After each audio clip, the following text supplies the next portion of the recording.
కలిగిన దేవుడు నామం పేరిట అందరికీ వందనాలు చెల్లిస్తున్నామమ్మా. ఈ వాక్యం వింటున్న పత్తి బిడ్డలని దేవుడు సమృద్ధితోనూ సంతోషంతోనూ సదాకాలం కాపాడునుగాక. ఆమేన్. మరి ప్రతిరోజు ఈ ఒక లెంట్ డేస్లో శ్రమల కాలాల్లో ప్రతిరోజు మనము ఒక ఉపవాస ప్రార్థన గురించి తెలుసుకుంటున్నాము. వాళ్ళు ఆ ఉపవాసం ఉంటున్న సందర్భం ఏంటి, ఎలాంటి సందర్భాల్లో వాళ్ళు ఉపవాసం ఉంటున్నారో మనం తెలుసుకుంటున్నాం. అలాగే తెలుసుకోవటమే కాకుండా వాళ్ళ వలె మనము కూడా ఉండాలని, వాళ్ళ పొందుకున్న ఆశీర్వాదాలు మనం కూడా పొందుకోవాలన్నది మనం నేర్చుకునే ఈ వాక్యానికి అర్థం అన్నమాట. అయితే ఈరోజు కూడా మనము రోజుటి వలె మరి ఈ వాక్యాన్ని మనం చదువుకుందాం. 8 వాక్యాలు మనం పూర్తి చేసుకుని ఉన్నాం. 8 మెట్టులు ఎక్కువ ఉన్నాం. ముఖ్యంగా ఈ మెట్టులు అని ఎందుకు అంటున్నామంటే, ప్రార్థన అనేది లోయలో పడిపోయిన మన జీవితాలకి, ఏదో స్థితిలో మనం పడిపోయిన జీవితాలకి మనల్ని పైకెక్కిచ్చే మెట్టు లాంటిదన్నమాట. అలాంటిది కాబట్టి దాన్ని మెట్టు అనే పదాన్ని మీకు వాడాల్సి వస్తుంది. కనుక ఈరోజు వాక్యం కొరకు కూడా దేవుడు మనకి నేర్పించే వాక్యం ఏమిటి, ఈరోజు దేవుడు ఏ వాక్యం ద్వారా మనతో మాట్లాడబోతున్నాడు, ఈరోజు మనము నేర్చుకోబోతున్న వ్యక్తి ఎవరు, ఆ వ్యక్తి చేసిన ప్రార్థన ఏంటి. మనం చూసాము, యేసు ప్రభుని చూసాము, మోషేని చూసాము, సౌలు ఒక చరిత్రను చూసాము, దావీదు గురించి చూసాము, అలాగే ఏలియా గురించి చూసాము, అలాగే మనం చూసాము హెజ్రా గురించి కూడా మనం చూసాము. అనేక దైవ సేవకుల్ని అలాగే మనం చూసినట్టుకుంటే ఊడగట్టిన నవాహు గురించి కూడా మనం తెలుసుకుని ఉన్నాం. వాళ్ళకు ఉపవాస ప్రార్థనలు వాళ్ళకి ఎలా దీవెనకరంగా ఉన్నాయో, వాళ్ళు ఎలా దీవించబడ్డారు, వాళ్ళు అనుకున్న కార్యాలు, వాళ్ళకి కావాల్సిన సహాయము ఎలా దేవుడి వద్ద నుంచి పొందుకున్నారో మనందరం కూడా చూసాము, విన్నాము, నేర్చుకుంటున్నాం. మరి ఈరోజు దేవుడు మనకి మరొక కొత్త వాక్యాన్ని మన ముందుకు తీసుకురాబోతున్నాడు. ఆ వాక్యం ద్వారా మనం ఏం నేర్చుకోబోతున్నాం, ఈ 9వ మెట్టు అంటారు. మనం 40 రోజులు 40 మెట్లు అనుకున్నాము కాబట్టి మనం 8 మెట్లు పూర్తి చేసుకున్నాం. 9వ మెట్లకు మనం వెళ్తున్నాం. మరి ఎవరు కూడా మిస్ అవ్వకుండా ప్రతిరోజు క్రమంగా ఈ ఒక వాక్యాన్ని వినాలని, వింటున్న మీరు తప్పకుండా ఈ వాక్యాన్ని ఎలా అయితే వింటున్నారో, ఎలా అయితే దీవించబడతామని నమ్ముతారో, ఈ వాక్యం మీకు దీవెనకరంగా అనిపించినప్పుడు తప్పకుండా ఈ ఛానల్ని సబ్స్క్రైబ్ చేసుకోండి, లైక్ చేయండి, అనేకరికి షేర్ చేయండి. అప్పుడు కష్టపడిన మా పనికి కూడా 10 మంది చూస్తున్నారు, 10 మంది ఈ వాక్యాన్ని ఇష్టపడుతున్నారు, 10 మందితో దేవుడి వాక్యం ద్వారా మాట్లాడుతున్నారని మనకి కూడా చాలా సంతోషంగా అనిపించింది. ఇంకా దేవుడి వాక్యాలు, ఇంకా దేవుడి మర్మాలు మీ ముందుకు తీసుకురావడానికి మాకు కూడా మంచి బలం అన్నమాట. కనుక మిమ్మల్ని బలపరచుటకు మా కొరకు ఈ ఛానల్ని సబ్స్క్రైబ్ చేసుకుని మా కొరకు అనేకరికి షేర్ చేయండి, లైక్ చేయండి. మరి అంతేకాదు, ఇంకా వాక్యాలు మీరు వినాలి, ఇంకా వాక్యంలో బలపడాలి. ఒక్కొక్క దైవ సేవకుల ద్వారా దేవుడు ఒక్కొక్కరితో మాట్లాడతాడనమాట. ఒక్కొక్క వాక్యం ద్వారా మన జీవితాలు కట్టబడతాయి. ఒక్కొక్కరి మాటల ద్వారా మనకి నెమ్మది కలిగిద్ది. అయితే నా వాక్యం ద్వారా మీకు ఎవరికైనా నెమ్మది కలిగినట్టుకుంటే దేవుడు మీతోనే మాట్లాడుతున్నాడు. ఇంకా ఈ వాక్యాల్లో ఎదగాలని మీరు ప్రయాసపడితే తప్పకుండా ఈ వాక్యాలు మీ వద్దకు చేర్చుటకు మేము కూడా దేవుడు సంకల్పంతో ఈ వాక్యాలు మీ వద్దకు పంపించాలని ప్రయాసపడుతున్నాము. తప్పకుండా అనేక వాక్యాలు మీ వద్దకు తీసుకొస్తాము. అంతేకాదు, మంది కూడా ఇన్స్టా ఉంది. ఇన్స్టాగ్రామ్లో కూడా ఉదయకాల సమయాన చక్కని దేవుడు వాక్యాలు, కుంగిన వారిని బలపరిచే వాక్యం అని వస్తుంది. కాబట్టి మన ఇన్స్టా ఐడియా వచ్చేసి బేతేల్ మినిస్ట్రీ. తప్పకుండా మీరందరూ కూడా ఫాలోవర్స్గా ఉండాలని, యూట్యూబ్లో సబ్స్క్రైబ్గా, అలాగే ఇన్స్టాలో ఫాలోవర్స్గా ఉంటారని ప్రభునామం పేరట మీ అందరిని కూడా కోరుకుంటున్నాను. ముఖ్యంగా వాక్యమై ఉన్న దేవుడు మీతో మాట్లాడినప్పుడు ఈ వాక్యాన్ని మిస్ అవ్వద్దు. మరి మనం ఈరోజు 9వ మెట్లో నేర్చుకోబోతున్న విధానం కొరకు ప్రార్థన చేసుకుందాం. తలలు ఉంచుకున్నట్టుకుంటే, పరిశుద్ధ ప్రేమ కలిగిన మా తండ్రి, కృప కలిగిన యేసయ్యా నీకు స్తోత్రమయ్యా. ఇదిగో నా తండ్రి సమయంలో అయ్యా మేము 8 మెట్టులు పూర్తి చేసుకున్నాం. 8 వాక్యాలు, 8 ఆశీర్వాదాలు మేము పూర్తి చేసుకున్నాం. పడిపోయిన మా జీవితాల్లో నుంచి పైకి లేవుట కొరకు నా తండ్రి మా కొరకు సిద్ధపరచని ఈ 40 మెట్టులు, ఈ 40 ఆశీర్వాదాల్లో మేము ఎన్నడూ కూడా మిస్ అవ్వకుండా, దుష్టుడైన సాతాను ఏమాత్రం దొంగిలించకుండా మమ్మల్ని ముందుకు నడిపించి బలపరిచే ఈ మాటల్లో నా తండ్రి మమ్మల్ని బలపరచమని, అయ్యా ఆరంభం నుండి ముగింపు వరకు కూడా వాక్యాన్ని మేము వినగలిగిన చెవులు, గ్రహించగలిగిన హృదయాన్ని మాకు దయచేయమని యేసయ్య ఉన్నతమైన నామములో ప్రార్థించి అడిగి వేడుకుంటున్నాం తండ్రి, ఆమేన్. ప్రభు మనందరినీ దీవించునుగాక.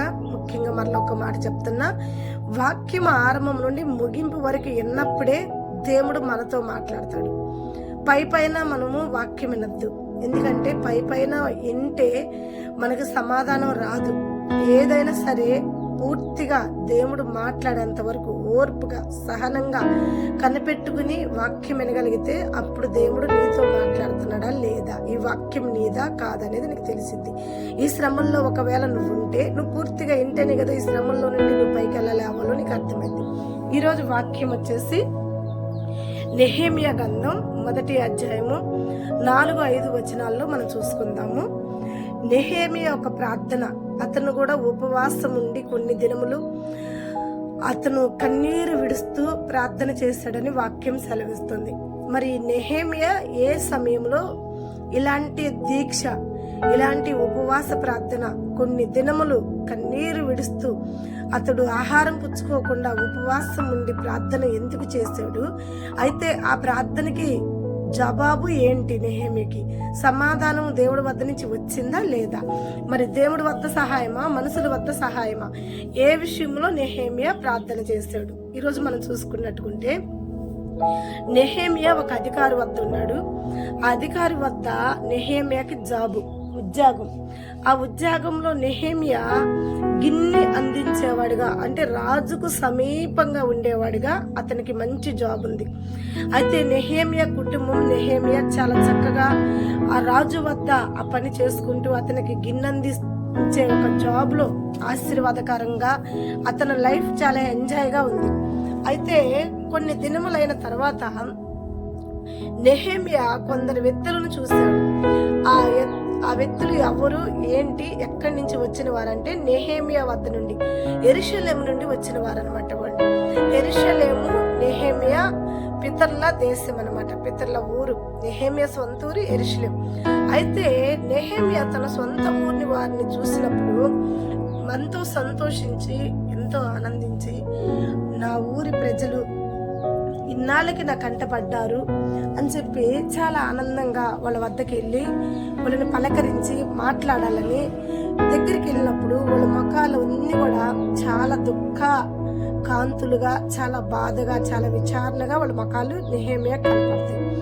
అంత సంతోషంగా వెళ్ళిన నెహెమ్యా వాళ్ళని పలకరించాలి, వాళ్ళతో మాట్లాడాలి అని చెప్పి ఆనందంగా వెళ్ళిన నెహెమ్యా వాళ్ళ ముఖాలు చూసినప్పుడు చాలా బాధపడ్డాడు. నెహెమ్యా కూడా నెహెమ్యా చాలా బాధపడి నెహెమ్యా అడుగుతున్నాడు, మీరెందుకు ఇలా దుఃఖంగా ఉన్నారు, మీరెందుకు ఇలా బాధగా ఉన్నారు, ఏం జరిగింది, మన ఊరు ప్రజలు ఎలా ఉన్నారు, అందరూ క్షేమమేనా అని చెప్పి నెహెమ్యా వాళ్ళతో మాట్లాడినప్పుడు వాళ్ళు చెప్పిన మాటలు ఏంటంటే నెహెమ్యా మన ఊరంతా కూడా పట్టబడింది, మన ఊరంతా కాల్చబడింది, మన దేవుడు ఆలయం కూడా ఆఖరికి కాల్చివేశారు. అయితే మన ఊరు ప్రజలందరూ తలోదిక్కయ్యారు. ఎంతమందో ఎంతో బాధలతో, దుఃఖంతో, కన్నీరుతో కొందరు చెరపట్టబడ్డారు. కొన్ని పాకారాలు కాల్చబడ్డాయి. నూతన యెరూషలేము కాల్చబడింది. చాలా బాధాకరమైన విషయంలో చిందరబందరైపోయాము. అలాంటి మా జీవితాలకి ఇంకా సంతోషం ఎక్కడుంది, ఆనందం ఎక్కడుంది, బాధే కదా, చింతే కదా, ఈ విధంగా చెట్టుకొకళ్ళమే గుట్టుకొకళ్ళమే అయిపోయామంటే చాలా బాధాకరమైన విషయం కదా ఇది అని చెప్పి నెహెమ్యా వద్ద వాళ్ళు మనవి చేసుకున్నారు. ఆ మాటలు నెహెమ్యా విన్నప్పుడు చాలా దుఃఖాకాంతుడయ్యి, చాలా బాధపడి తన ఉన్న చోటే కుప్పగూలిపోయి బోరున ఎలుగెత్తి ఏడ్చి యెహోవాకు మొరపెట్టాడు. ఏమని మొరపెట్టాడు? కొన్ని దినములు ఆయన వద్ద ఉపవాసం ఉంటూ ప్రతిరోజు నెహెమ్యా దేని కొరకు యెహోవాకు మొరపెట్టాడు, కొన్ని దినములు ఉపవాసం ఉండి దేని కొరకు బాధపడ్డాడంటే వాళ్ళ పట్టణాల కొరకు, వాళ్ళ కాలిపోయిన యెరూషలేము కొరకు, చెరలో పోయిన ప్రజల కొరకు, చిందరబందరైపోయిన ప్రజల కొరకు నెహెమ్యా దుఃఖాకాంతుడై ఉన్నాడు. వాళ్ళని పోయి చూడాలన్న ఆశ, వాళ్ళకి ఏదో ఒకటి సహాయం చేయాలన్న ఆశ, పాడైపోయిన పాకారాలని మరలా తిరిగి కట్టాలన్న కోరిక. కానీ నెహెమ్యా ఒక అధికారి వద్ద పనివాడిగా ఉన్నాడు. అధికారి పర్మిషన్ ఇవ్వాలి, అధికారి ఒప్పుకోవాలి. ఇతను పోవటానికి ఇతని చేతుల్లో లేదు, అధికారి చేతిలో ఉంది. అధికారుని డైరెక్టర్గా అడగటానికి నెహెమ్యాకి ధైర్యం చాలదు. అధికారి ఎలా రియాక్ట్ అవుతాడో తెలియదు. నువ్వు కాకపోతే ఇంకొకళ్ళని చెప్పి జాబుల నుంచి తీసేసే అవకాశం ఉంది, లేదా నెహెమ్యాని అరిసే అవకాశం ఉంది. ఇలాంటి ఎన్నో ఇబ్బందికరమైన అవకాశాలు నెహెమ్యా ముందున్నాయి. కాబట్టి నెహెమ్యా ఒక ఆలోచన చేశాడు. ఒక్కొక్కసారి శ్రమలు వచ్చినప్పుడు మన ఆలోచనలు మన జీవితాలను కడతాయి, మన ఆలోచనలే మన జీవితాలను పడేస్తాయి. అయితే పడేసే ఆలోచనలు చేయకుండా అవి తీసి పక్కన పెట్టేసి మనం నిలబడగలిగిన ఆలోచనని చేతపట్టుకుంటే చాలా బాగుంటుంది. నెహెమ్యా ఆలోచన డైరెక్టర్గా పోయి రాజుని అడిగినట్టుకుంటే చాలా ప్రమాదంలో పడిపోయేవాడు నెహెమ్యా. కానీ అలా చేయలేదు. నెహెమ్యా ఆలోచన మార్చుకున్నాడు. ఏం చేశాడంటే, మనుషుల వద్ద మనవి చేసుకునే కన్నా, మనుషుల వద్ద మొరపెట్టే కన్నా, మనుషుల వద్ద కన్నీరు కార్చే కన్నా జీవం కలిగిన దేవుడి వద్దే మనం చేసుకోవాలి. ఆయన వద్దే కన్నీరు కార్చాలి. ఆయనైతే నా కన్నీటిని జాగ్రత్త చేస్తాడు, ఆయనైతే నా కన్నీటికి ఒక లెక్క ఉంటుంది, మనుషుల వద్ద అయితే నా కన్నీటికి ఇలువ ఉండదని చెప్పి నెహెమ్యా తన రాజంతటికి రాజే, నెహెమ్యా నీకు ఏం కావాలి, నువ్వెందుకు ఇలా ఉన్నావు అని తన హృదయంలో ఒక బాధని గుర్తెరిగి అతనే ఇతనితో మాట్లాడేలాగా దేవుడు చేస్తాడని నమ్మి ఉపవాసం ఉండి కొన్ని దినములు దేవుడి కొరకు సన్నిధిలో కన్నిపెట్టుకుని దివారాత్రులు ప్రార్థన చేశాడు నెహెమ్యా. అలా ప్రార్థన చేసినప్పుడు కొన్ని దినముల కల్లా దేవుడు నెహెమ్యా ప్రార్థనకి ఎమ్మటనే సమాధానం ఇవ్వటం జరిగింది. ప్రియమైన బిడ్డలారా, నెహెమ్యా గిన్నె అందిస్తున్నాడు, ప్రతిరోజు అనుకుంటున్నాడు తప్పకుండా దేవుడు ఈ కార్యం చేస్తాడు, తప్పకుండా నా అధికారి నాకు సహాయం చేస్తాడు, తప్పకుండా నా ప్రార్థన వ్యర్థంగా పాదు, నేను చేస్తున్న ఈ కన్నీటి ప్రార్థన, నేను చేస్తున్న ఈ ఉపవాస ప్రార్థన నా దేవుడి ఎదుట శక్తి కలిగిన ప్రార్థన, నేను పడిపోయిన సమయంలో నన్ను నిలబెట్టగలిగిన ప్రార్థన, పాడైపోయిన పాకారాలు మరలా కట్టడానికి అవకాశం ఇచ్చే ప్రార్థన అని చెప్పి నెహెమ్యా పట్టు విడవక ప్రార్థన చేసినప్పుడు నెహెమ్యా ఒక ఉపవాస ప్రార్థన ఎలాంటి ఆశీర్వాదాలు తీసుకొచ్చిందంటే, రాజు సైతం రాజే, ఆ అత్తహసస్త రాజే నెహెమ్యాను చూసి, నెహెమ్యా నీకేమైంది, నువ్వెందుకు అలా దుఃఖాకాంతుడిగా ఉన్నావు, నీకేమి జబ్బు లేదే, నీకేమీ అనారోగ్యం లేదే, నువ్వు ఆరోగ్యవంతుడివే కదా, మరి నువ్వెందుకు ఇలా ఉంటావు, నువ్వెందుకు ఇలా బాధగా ఉంటావు, అసలు నీ దుఃఖం ఏంటి, నువ్వు ఇలా ఉండటానికి కారణం ఏంటి అని చెప్పి నెహెమ్యా గిన్నె అందిస్తుంటే ఆ గిన్నె తీసుకోకుండా రాజు నెహెమ్యాతో ముఖాముఖిగా మాట్లాడుతుంటే నెహెమ్యాకు పునాదులు కదిలినాయి అంట. నెహెమ్యా గడ్డగడ్డలాడిపోయాడు ఒక్క నిమిషంలో. ఎందుకంటే జీవం కలిగిన దేవుడు రాజులను సైతం అధికారులను సైతం కదిలించగలిగిన దేవుడని, దేవుడికి మహిమ. అలాగే నెహెమ్యా అది తలుసుకుని దేవుణ్ణి మహిమపరుచుకుని ఎమ్మటనే రాజుని అంటున్నాడు, అయ్యా ధైర్యం చేశాడు, రాజు ఎదుట మాట్లాడుతున్నాడు ధైర్యంగా. ఎట్లా అడుగుతున్నాడంటే, అయ్యా నా ముఖం ఇలా దుఃఖాకాంతగా ఉంది అంటే నేను ఇలా జబ్బు లేని వాడిని నీకు తెలుసు కాబట్టి, నాకు ఏ జబ్బు లేదు, నాకు ఏ రోగము లేదు. అయితే నా పితరుల సమాధులు ఉన్న ఊరు, ఆ పట్టణం అంతా కూడా చెరపట్టబడింది, నా ప్రజలందరూ కూడా చెరలోకి వెళ్ళిపోయారు, చెట్టుకొకళ్ళు గుట్టకొకళ్ళు తప్పించుకున్న వారు ఆకలి దప్పికలతో అల్లాడిపోతున్నారు. ఇవన్నీ అలా ఉంచితే మా జీవం కలిగిన దేవుడు ఆలయాన్ని కూడా కాల్చివేశారు, పాకారాలన్నీ కాలిపోయినాయి, నాకు చాలా బాధగా చాలా దుఃఖంగా ఉండక నేను ఎలా సంతోషంగా ఉంటాను, నేను ఎలా ఆనందంగా ఉంటాను అని చెప్పి రాజుని ఈ ఒక నెహెమ్యా ధైర్యం చేసి మాట్లాడినప్పుడు రాజు నెహెమ్యా మాటలకి రాజుకి కటాక్షం కలిగింది. దేవుడికి మహిమ కలుగును గాక. చూడండి ప్రేమని బిడ్డలారా, ఒక్కొక్కసారి రాజులతో మాట్లాడుతున్నా, బయట వాళ్ళతో మాట్లాడుతున్నా, మన మాటలకి వాళ్ళు ఎలా రియాక్ట్ అవుతారని భయం మనకి. అట్లాంటిది రాజుకు గిన్నెందించేవాడు రాజు ఎదుట నిలబడి ధైర్యంగా మాట్లాడుతుంటే రాజుకు కటాక్షం కలిగింది నెహెమ్యా మీద. కటాక్షం కలిగి రాజు అంటున్నాడు, ఈ నెహెమ్యా అడగలేదు నాకు సెలవులు ఇవ్వమని కానీ, నేను అక్కడికి వెళ్తానని కానీ, ఇట్లా అయ్యిందయ్యా ఇది పరిస్థితి, మరి నేను ఎలా సంతోషంగా ఉంటాను అని చెప్పాడలేదో ఎమ్మటినే రాజు ఏమంటున్నాడంటే, నెహెమ్యా అయితే ఇప్పుడు దానికి సొల్యూషన్ ఏంటి, మరి నువ్వు అక్కడికి పోయి ఆ పాకారాలన్నీ బాగా చేపిస్తావా, నీ ప్రజలందరికీ మరలా నువ్వు నూతన యెరూషలేముని, నూతన పాకారాల్ని, పాడైపోయిన ఆలయాన్ని మరలా కట్టిస్తావా అని అన్నప్పుడు రాజు, నువ్వు చిరంజీవిగా దీవించబడదుగాక, నా హృదయ ఆలోచనలు కూడా అవే. తప్పకుండా నా ప్రజలకి, నా ఒక్క పితరులకి, అలాగే నా దేవుడికి, ఆ ఊరికి న్యాయం చేయటానికి, పని చేయటానికి అనేకరిని, నాకు పనివారిని, అనేక ధన సహాయాన్ని నాకు సహాయం చేస్తే తప్పకుండా అధికారులతో మీరు మాట్లాడి, పైన అధికారులు ఉన్నారు వాళ్ళు మరలా నన్ను ఆపేయకుండా వాళ్ళకు కూడా మీరు తాయిదులు రాసి వాళ్ళ వద్ద నుంచి కూడా పర్మిషన్ ఇప్పిస్తే తప్పకుండా పోయి కాలిపోయిన మా ఆలయాన్ని, పాడైపోయిన మా ఊరిని మరలా బాగు చేసుకుని మరలా నేను తిరిగి వస్తానయ్యా అంటే, అప్పుడు రాజు అడుగుతున్నాడు, నీకు ఎన్ని దినముల సమయం పట్టిద్ది, ఎన్ని రోజులు చేయగలుగుతావు అన్నప్పుడు, అయ్యా ఇన్ని రోజులని నేను ఎలా చెప్పగలుగుతాను, దేవుడు ఎన్ని రోజులకి కటాక్షిస్తే, ఎన్ని రోజులకు ఆ పని పూర్తయితే అన్ని రోజుల్లో తొందరగా పూర్తి చేసుకుని మరలా నా జాబుకు నేను వస్తానయ్యా అని చెప్పినప్పుడు ఎమ్మటినే రాజు తనకి కావాల్సిన పనివారిని, తనకి కావాల్సిన డబ్బు, తనకి కావాల్సిన వెండి బంగారము, ఆ ఒక పట్టణానికి ఎంత అయితే అవసరం ఉందో, ఆ యెరూషలేం పాకారాలు కట్టటకు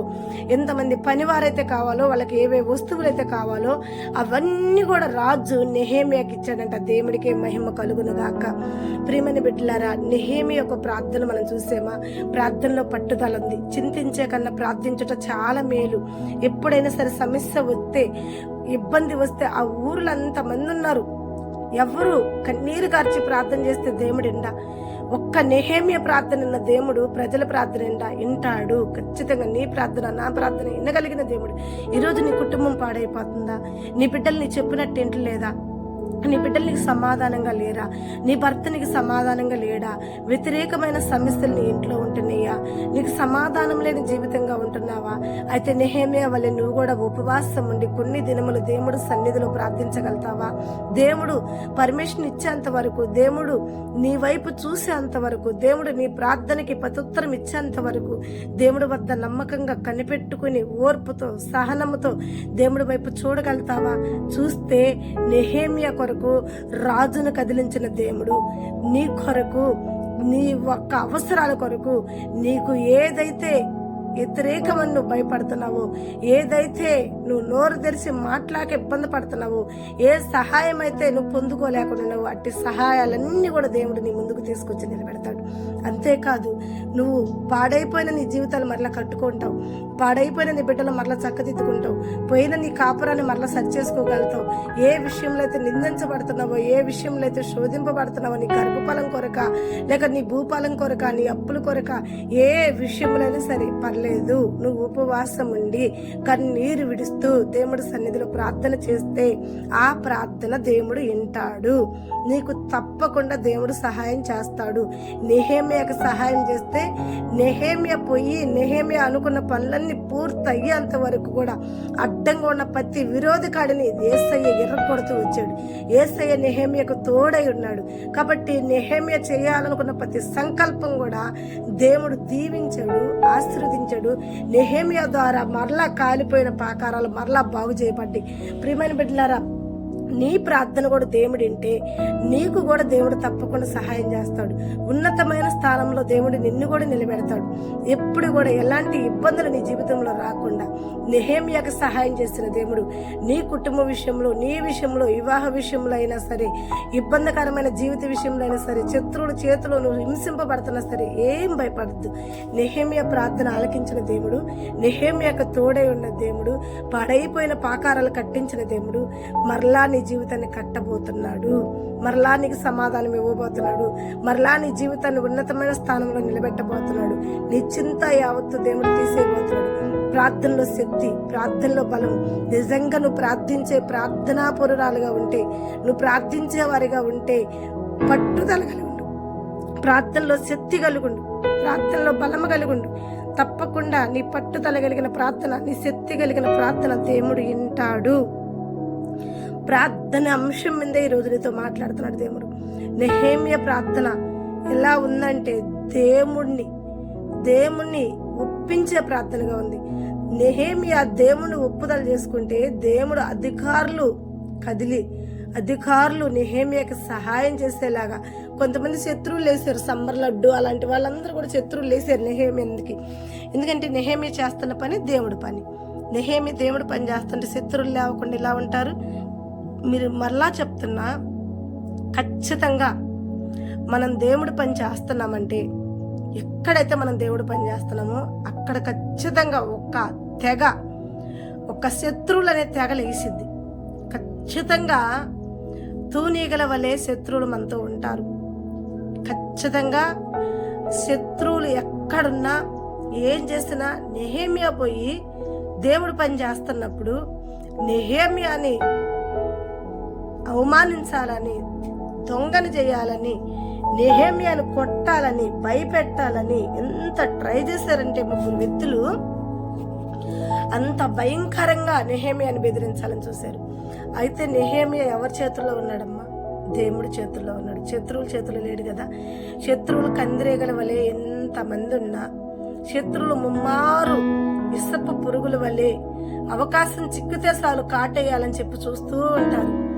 వాళ్ళ కాటుల చేతికి నువ్వు అందకుండా, వాళ్ళకి అవకాశం ఇవ్వకుండా దేవుడు నిన్ను కాపాడుతున్నాడంటే దేవుడి కటాక్షం, దేవుడి కృప నీ మీద నా మీద ఎంతగా ఉందో చూడండి. నెహెమ్యాను అలాగే కాపాడాడు. చుట్టూ శత్రువులు అయ్యారు, పాకారాలు కట్టినట్లా. రాత్రి వేళ నెహెమ్యా ఎంత ప్రయాసపడ్డాడు. ఒక పక్కేమో అధికారి వద్ద పర్మిషన్ తీసుకుని వచ్చాడు, తొందరగా పోయి మళ్ళీ తన జాబ్లో తను ఉండాలి, అధికారికి మరలా పని చేయాలి. ఇంకొక పక్క శత్రువులు అడ్డపట్టం, కట్టిన పాకారాలను పడేస్తున్నారు, ఇబ్బంది పెడుతున్నారు. అలాంటి వారు మధ్య నెహెమ్యా తట్టుకున్నాడు అంటే కేవలం నెహెమ్యా ప్రార్థనా శక్తి, ప్రార్థనా బలమే.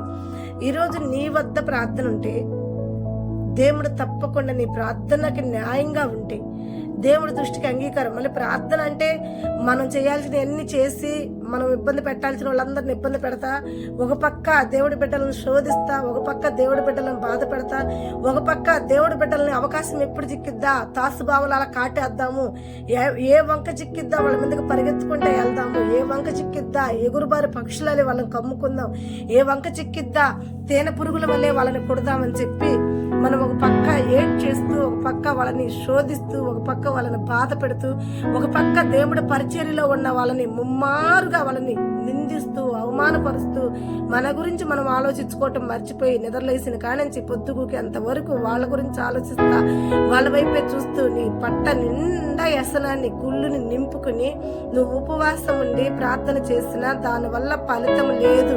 ప్రభువా ప్రభువా ప్రభువా నన్ను వెలిగెత్తి ముర్రపెట్టిన నీ ముఖం కూడా నేను చూడండి అంటున్నాడు దేవుడు. గుర్తుపెట్టుకో, మొదట నువ్వు శుభ్రంగా ఉండు, మొదట నీలో ఉన్న వ్యసనాన్ని తీసి, మొదట నీలో ఉన్న కుళ్ళుని తీసి, మొదట నువ్వు సాతానుకి సహవాసంగా ఉన్నావేమో, సాతాన్ నుంచి దూరంగా రా. దేవుడి బిడ్డలను శోధిస్తున్నావేమో, దేవుడు పరిచర్య చేసే బిడ్డలను అల్లాడిస్తున్నావేమో, దేవుడు సన్నిధిలో ఉన్న బిడ్డల్ని ఎంతో ఇబ్బంది పెడుతున్నావేమో, దేవుడు నీతోనే మాట్లాడుతున్నాడు. సరి చేసుకో, దయచేసి సరి చేసుకున్నావంటే నీ కుటుంబం రక్షింపబడితే నువ్వు రక్షింపబడతావు. ఇప్పుడు నువ్వు సరి చేసుకోకుండా దేవుడికి వ్యతిరేకంగా, దేవుడి బిడ్డలకి వ్యతిరేకంగా నీ జీవితాన్ని నడుపుతూ దేవుడు బిడ్డల్ని ఎప్పుడు అవకాశం చిక్కిద్దా, ఎప్పుడు కాటేద్దామా, ఎప్పుడు వాళ్ళని కొడదామా, ఎప్పుడు పేడ పురుగుల వలె వాళ్ళ మీద పోయి పడదామని చెప్పి నువ్వు అలా ఉంటే దేవుడు నిన్ను క్షమిస్తాడా? నీ ప్రార్థన వింటాడా? నువ్వు అనుకుంటావు నేను ప్రార్థనాపూరురాల్ని, నేను ప్రార్థనాపూరుణ్ణి అనుకుంటావు, కానీ అది చల్లదని చెప్తున్నాడు దేవుడు. అది చల్లదు. నువ్వు మనుషుల వద్ద ప్రార్థనాపూర్రాలుగా ఉంటావేమో కానీ దేవుడి వద్ద ఉండలేవు. ఎందుకంటే నీ ఆశీర్వాదాల్లోనే నీ ఇలువేంటో, నీ ప్రార్థన ఏంటో నీకు తెలిసిద్ది. నిజంగా నీ ప్రార్థనకి అంగీకారంగా ఉంటే నెహెమ్యా వలె దీవించబడతావు, ఆశీర్వదింపబడతావు. నీ ప్రార్థనకు అంగీకారం లేకపోతే అక్కడ ఉన్న సంబర్లడ్డు వాళ్ళ కొంతమంది శత్రువులు ఉన్నారు చూడు, వాళ్ళు ఏమైరంటే దినదినం కుంగిపోయారు. చిందరబందరైపోయింది వాళ్ళ కుటుంబం, చిందరబందరైపోతాయి వాళ్ళ జీవితాలు. చెట్టుకొకళ్ళు గుట్టకొకళ్ళు అయిపోతారు వాళ్ళ జీవితాలు. అప్పుడే తెలిసిద్ది మనకి మన ప్రార్థన దేవుడికి అంగీకారంగా ఉందా, దేవుడికి కోపం తెప్పిస్తుందా, దేవుడికి వ్యతిరేకం తెప్పిస్తుందా. అప్పుడు తెలిసినప్పుడైనా మనల్ని మనం సరి చేసుకునే గుణం ఉండాలి. అంతేకాకుండా మనదే కరెక్టు, మనం చేసేదే కరెక్టు, మనమే దేవుడి దృష్టికి నిజాయితీగా ఉన్నాం అని చెప్పి అనుకుంటే ఎలా? ఈ మాటలు వింటున్నావా? ఈ మాటల్ని చెవును పడుతున్నాయా? మారు మనసు పొందుకో, ఇతరుల మీద శత్రుత్వం తీసేయి, ఇతరుల్ని ప్రేమించటం నేర్చుకో. ఆ ప్రేమ కూడా ఎలా ఉండాలంటే వేషధార ప్రేమ వలె కాకుండా, కపట ప్రేమలు నటించకుండా, సొంత వీధుల్లో వందనాలు చెప్పే ప్రేమలు తీసివేసి మనసు పూర్తిగా పూర్ణ హృదయంతో, పూర్ణ ఆత్మతో నీ శత్రువును కూడా నువ్వు ప్రేమించు. అప్పుడే దేవుడి దీవెన నువ్వు పొందుకోగలుగుతావు, అప్పుడే దేవుడు ఆశీర్వాదాలు నువ్వు పొందుకోగలుగుతావు. అలా కాకుండా దేవుడు మాటలు నిన్ను మారమని చెప్తున్నప్పుడు, నీలో ఉన్న ఒక వ్యసనాన్ని దేవుడు గుచ్చుతున్నప్పుడు, నీతో ముఖాముఖిగా దేవుడు మాట్లాడుతున్నప్పుడు సురుగుబుట్టి పరాలవగాక. దేవుడు మాటలు నిన్ను గుచ్చుకుంటుంటే ఆ నుంచి వెళ్ళిపోగాక. వెళ్ళి ఇంట్లో జరబడి మన వీధుల్లో దాంకున్నా, సొంత వీధుల్లో దాంకున్నా, ఇళ్లలో దాంకున్నా, ఎక్కడ దాంకున్నా దేవుడు వాక్యం మాత్రం నీతోనే మాట్లాడుతుంది. దాంకునేది మానేసి మారు మనసు పొందుకుంటే దేవుడు మనల్ని దీవిస్తాడు. దేవుడు ఎదుట నిలబడలేడు దొంగ ఎప్పుడు కూడా. ఆదాము అవ్వలాంటి వాళ్ళే దేవుడికి వ్యతిరేకమైన పని చేసి పోయి చెట్టుల చాటును దాక్కున్నారు. దేవుడు ఎదుటకు రావటానికి వాళ్ళకి ముఖం జల్లల, చెట్టుల చాటును దాక్కున్నాడు. దేవుడు స్వరం వింట, ఆ స్వరం వినంగానే భయపడ్డారు. భయపడి ఆడపోయి దాక్కున్నారు, చెట్టుల చాటున చెట్లను కప్పుకొని దాక్కున్నారు. ఈరోజు మనం కూడా అంతే. దేవుడు మనల్ని గద్దరిస్తుంటే, దేవుడు వాక్యం మనల్ని గద్దరిస్తుంటే వంకరగా ఉన్న మన బుద్ధిని సరి చేసుకోవటం కాదు, పోయి దాక్కుంటాం. అసలు నిలబడలేం వాక్యం ఎదుట. వాక్యం కాడ అసలు మనం ఉండలేం, పోయి దాంకుంటుంటాం. ఆదాము అవ్వల వలె అలా దాంకునే మనస్తత్వం తీసివేసి దీవెనకరమైన మనస్తత్వం, దీవెనకరమైన జీవితం రావాలి. దేవుడి ఎదుట నిలబడాలి. అబ్రాహాం నిలబడ్డాడు, నవాహు నిలబడ్డాడు దేవుడి ఎదుట, మోషే నిలబడ్డాడు దేవుడి ఎదుట. రక్షింపబడ్డారు, దీవించబడ్డారు. ఆదాము అవ్వల అలా దాంకోల. కాబట్టి మనం దాంకునే స్థానంలో ఉండకూడదు. వాళ్ళు ఎదుట నిలబడి, దేవుడి ఎదుట నిలబడి, వాక్యానికి నిలబడి, ఈ వాక్యం దేవుడు నాతో మాట్లాడుతున్నాడని సరి చేసుకునే స్థానంలో మనం ఉండాలి. ఎజ్రా ప్రార్థన ఈరోజు మనం అందరం విన్నాం. నెహెమ్యా ప్రార్థన మనందరం విన్నాం. నెహెమ్యా ప్రార్థనలో ఎంత బలం ఉందంటే, నెహెమ్యా ప్రార్థనలో ఎంత శక్తి ఉందంటే, రాజును కూడా కదిలించింది, అధికారులను కూడా కదిలించింది, అధికారుల వద్ద సమాధానం తీసుకొచ్చింది. అధికారుడు తనంతటికి తానే ధన సహాయం చేశాడు, బంగారు సహాయం చేశాడు, ఆభరణాలు పాడైపోయిన ఆలయం కట్టుటకు పనివారిని ఇచ్చాడు. ఈరోజు నీవు కూడా ఒక నెహెమ్యా వలె ప్రార్థించి, నెహెమ్యా వలె దేవుడి వద్ద కన్నీరు విడిస్తే, నెహెమ్యాకి సహాయం చేసిన దేవుడు, నెహెమ్యాకి తోడై ఉన్న దేవుడు నీకు సహాయం చేస్తాడు. నీ బిడ్డలు చెడిపోతున్నారా? నీ బిడ్డల వల్ల నువ్వు శోధింపబడుతున్నావా? నీ భర్త వల్ల నువ్వు శోధింపబడుతున్నావా? నీ భార్య వల్ల నువ్వు శోధింపబడుతున్నావా? అప్పుల వారి వల్ల నువ్వు శోధింపబడుతున్నావా? నీ స్నేహితుల వల్ల నువ్వు శోధింపబడుతున్నావా? నీ బంధుమిత్రుల వల్ల నువ్వు శోధింపబడుతున్నావా? ఏటి వల్ల అయితే నువ్వు కుంగిపోతున్నావో రా, మోకరించి ప్రార్థించు దేవుడి వద్ద. ప్రార్థనలో ఉన్న శక్తిని నువ్వు పొందుకో, ప్రార్థనలో ఉన్న దీవెనను పొందుకో. మోషేకి తోడై ఉన్న దేవుడు, అలాగే దావీదుకు తోడై ఉన్న దేవుడు, ఇక్కడ నెహెమ్యాకు తోడై ఉన్న దేవుడు నీకు కూడా తోడై ఉండి, పాడైపోయిన నీ జీవితంలో, పాడైపోయిన నీ బిడ్డల్ని, పాడైపోయిన నీ భర్తని, పాడైపోయిన నీ పాకారాలను మరలా దేవుడు తిరిగి కట్టునుగాక, మరలా బాగు చేస్తునుగాక, ఎండిపోయిన నీ జీవితానికి మరలా చిగురు వచ్చునుగాక. అయితే ఆదాములు అవ్వల వలె తప్పు చేసి దాంకునే స్థితిలో నువ్వు ఉండద్దు, ఎప్పుడు నిందించే స్థితిలో నువ్వు ఉండద్దు, దేవుడికి వ్యతిరేకమైన పనులు నువ్వు చేయొద్దు. ముఖాముఖిగా మోషే ఉన్నట్టు, ముఖాముఖిగా అబ్రహాం ఉన్నట్టు, ముఖాముఖిగా దేవుడితో కలిసి నవాహు ఉన్నట్టు నువ్వు కూడా దేవుడి దృష్టికి అంగీకారంగా కనపడ్డప్పుడు దేవుడు నిన్ను కూడా దీవిస్తాడు, నీ ప్రార్థన అంగీకరిస్తాడు, నీ కన్నీటిని దేవుడు బుడ్డిలో దాసి ఉంచుతాడు. తప్పకుండా ఆ కన్నీటి ప్రార్థనకి నీ కుటుంబంలో జరిగే మార్పులే నీకు ఆశీర్వాదంగా ఉంటాయి. ఆ మార్పులను బట్టి నీకు అర్థమైద్ది దేవుడి దృష్టికి ఇప్పుడు నువ్వు అంగీకారంగా ఉన్నావు. అలా మార్పులు రాకుండా నువ్వు ఇంకా శోధింపబడతా, ఇంకా అవమానపడతా, ఇంకా నిందింపబడతా, నువ్వు అడుగడుక్కి పైకేమో పెద్ద పులాల, లోపలేమో కుళ్ళిపోయిన పాసిపోయిన వస్తువులే నీ జీవితం ఉంటే ఇకనైనా మార్చుకుని ఆశీర్వాదంగా నీ జీవితాన్ని కట్టుకోమని ఈ రోజు నెహెమ్యా ద్వారా మనం నేర్చుకుంటున్న వాక్యం. దేవుడి మాటలు దీవించి ఆశీర్వదించును గాక. ప్రేమ కలిగిన మా తండ్రి, కృప కలిగిన యేసయ్యా, నెహెమ్యా ద్వారా నా తండ్రి ప్రార్థనకు ఉన్న శక్తి మేము తెలుసుకోగలిగాం, ప్రార్థనలో ఉన్న అంశాలు మేము తెలుసుకోగలిగాం. ప్రార్థన శక్తి నా తండ్రి, నెహెమ్యా ప్రార్థిస్తే అధికారులు వచ్చారు, అధికారులు కదిలేరు, అధికారులు పర్మిషన్ ఇచ్చారు, అధికారులు బంగారం ఇచ్చారు, ఎండినిచ్చారు, పాడైపోయిన పాకారాలు మరలా నెహెమ్యా ద్వారా మీరు కట్టించారు. అయ్యా, నా ప్రార్థన కూడా నీ దృష్టికి అంగీకారంగా ఉంచుకుని పాడైపోయిన నా కుటుంబాన్ని, పాడైపోయిన నా జీవితాన్ని మరలా కట్టమని యేసుక్రీస్తు నామములో ప్రార్థించి అడిగి వేడుకుంటున్నాం తండ్రి, ఆమేన్. దేవుడి మాటలు దీవించి ఆశీర్వదించి మనందరి కుటుంబాలను కూడా మళ్ళీ దేవుడు కట్టి ఆశీర్వాదంగా నిలబెట్టును గాక, ఆమేన్.